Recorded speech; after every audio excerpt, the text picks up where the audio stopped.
শিলংয়ে আসার পর আজও বাংলাদেশ দলকে অনুশীলন নিয়ে পড়তে হয়েছে নানা ভোগান্তিতে। কয়েক দফা ব্যাঘাত ঘটার পর অবশেষে বাংলাদেশ দল অনুশীলন করার সুযোগ পেয়েছে। আজকে বাংলাদেশ দলের অনুশীলন শুরু হওয়ার কথা ছিল বিকেলে, এরপর সন্ধ্যা 6টায়, এরপর 3 দফা পেছানোর পর সন্ধ্যা 7:30টায় বাংলাদেশ দল অনুশীলন করার সুযোগ পেয়েছে। গ্রাউন্ড 2তে যতবারই বাংলাদেশ দল ভারতে আসে নানা ধরনের সমস্যায় পড়তে হয়। এবারও বাংলাদেশ দলকে অনুশীলনের ভেন্যু নিয়ে নানা ধরনের সমস্যায় ফেলেছে all India football association. Bangladesh দলের সহকারী কোচ হাসান আল মামুন বলেছেন, তারা এ ধরনের সমস্যার জন্য তৈরি হয়েই আছেন এবং যে ধরনের প্রতিকূলতা আসুক না কেন বাংলাদেশ দল আসলে জয়ের জন্য মুখিয়ে আছে এবং তারা এসবকে অজুহাত না, তারা নিজেদের সীমাবদ্ধতাকে মাঠে সেটার প্রভাব পড়তে দিতে চান না এবং মাঠের লড়াইয়ে সেরাটা দিতে চান বাংলাদেশ দলের ফুটবলাররা। ডে 1 থেকে বলে আসছি যে আমাদেরকে ইন্ডিয়াতে এই সমস্যাগুলোতে পড়তে হতে পারে। সো আমরা প্লেয়ারদেরকে কিন্তু আগের থেকেই রেডি রাখছি যে আমাদেরকে যে কোনো অবস্থায়, প্রতিকূল অবস্থার জন্য রেডি থাকতে হবে। ন্যাচারাল গ্রাসে যে আপনি প্র্যাকটিস করা উচিত আমাদের, সেটা আমরা পাচ্ছি না। এটা একটা ঘাটতি আমাদের তরফ থেকে। তারপর আমরা এটা ঘাটতি দেখবো না, আমরা জানি এটা ওদের স্ট্র্যাটেজি, বাট আমরা এই স্ট্র্যাটেজিকে মোকাবেলা করার জন্য আমাদের প্র্যাকটিস করতে হবে।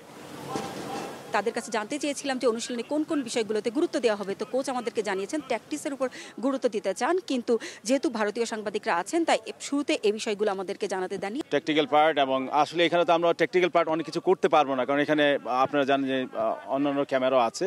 সো আমাদেরকে অনেক কিছু অ্যাভয়েড করতে হচ্ছে। জাস্ট আমরা how to defence, it's one kind of technical side. আমাদের মেন্টালি সবাই অনেক স্ট্রং, সবাই এর সাথে অ্যাডজাস্ট করে নিচ্ছে। রেজাল্টের জন্য আসছে, এবার আমাদের জিততে হবে, জেতার মেন্টালিটি নিয়ে আসছে সবাই।